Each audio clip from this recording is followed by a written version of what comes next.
राष्ट्रपति चुनाव में डोनाल्ड ट्रंप की जीत तय होने के बाद भारतीय प्रधानमंत्री नरेंद्र मोदी ने ट्रंप को बधाई दी है। नरेंद्र मोदी ने सोशल मीडिया पर साझा एक पोस्ट में लिखा कि मेरे दोस्त डोनाल्ड ट्रंप को ऐतिहासिक चुनावी जीत पर हार्दिक बधाई। जैसा कि आप अपने पिछले कार्यकाल की सफलताओं को आगे बढ़ा रहे हैं, मैं भारत अमेरिका संबंधों और रणनीतिक साझेदारी को और मजबूत करने के लिए हमारे सहयोग की आशा करता हूं। आइए हम सब मिलकर अपने लोगों की बेहतरी के लिए काम करें और वैश्विक शांति, स्थिरता और समृद्धि को बढ़ावा दें। अमेरिकी राष्ट्रपति चुनाव में जीत के करीब पहुंचने के बाद डोनाल्ड ट्रंप ने रिपब्लिकन पार्टी के समर्थकों को संबोधित किया। उन्होंने इस दौरान अपने परिवार का शुक्रिया अदा किया, साथ ही चुनाव में उनके लिए काम करने वालों की मेहनत का भी जिक्र किया। इस बीच उन्होंने अरबपति कारोबारी एलॉन मस्क का भी जिक्र किया। ट्रंप ने कहा कि वे एलॉन मस्क से प्यार करते हैं और उनके समर्थन के लिए आभार जताते हैं। ट्रंप ने एलॉन मस्क की संचार व्यवस्था स्टारलिंक का जिक्र किया और नॉर्थ कैरोलाइन में बाढ़ प्रभावितों की मदद से जुड़ा किस्सा सुनाया। ट्रंप ने कहा कि एलॉन मस्क की वजह से ही नॉर्थ कैरोलाइन में रिपब्लिकन पार्टी को जीत मिली। अमेरिकी राष्ट्रपति चुनाव में जबरदस्त बढ़त बनाने के बाद रिपब्लिकन पार्टी के उम्मीदवार डोनाल्ड ट्रंप ने समर्थकों को संबोधित किया।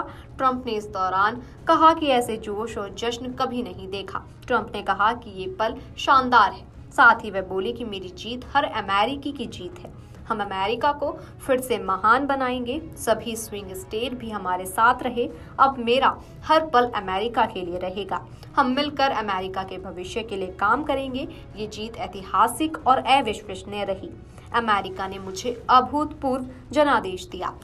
साथ ही आपको बता दें कि डोनाल्ड ट्रंप ने स्विंग स्टेट्स को डेमोक्रेटिक पार्टी की पकड़ से दूर रखा है। वे नॉर्थ कैरोलाइन, जॉर्जिया के बाद अब पेंसिल्वेनिया से भी जबरदस्त जीत हासिल कर चुके हैं। पेंसिल्वेनिया की जीत मिलते ही उन्हें राज्य के सभी 19 इलेक्टोरल कॉलेज वोट मिल गए थे। इसी के साथ ही उनके इलेक्टोरल कॉलेज वोट का आंकड़ा 267 पर आ गया, जो कि बहुमत के 270 के आंकड़े से महज 4 कम है। अमेरिकी राष्ट्रपति के तौर पर अपने पहले कार्यकाल से ही डोनाल्ड ट्रंप अमेरिकी फर्स्ट नीति के मजबूत पक्षधर रहे हैं। उन्होंने अवैध अप्रवास का कड़ा विरोध जताया।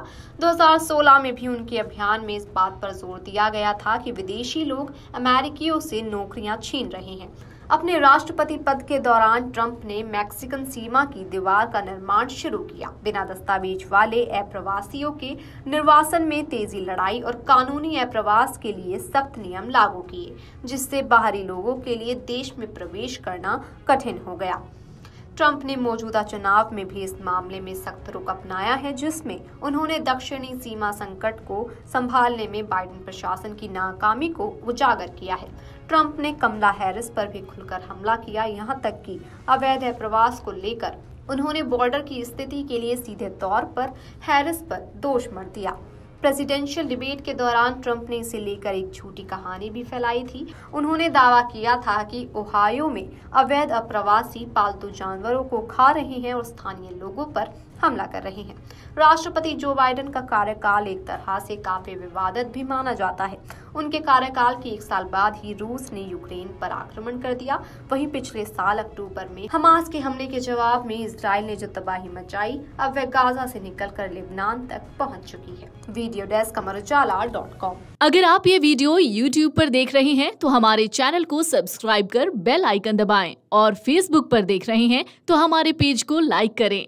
8 मिलियन प्लस सब्सक्राइबर, आपके इस भरोसे के लिए बहुत धन्यवाद।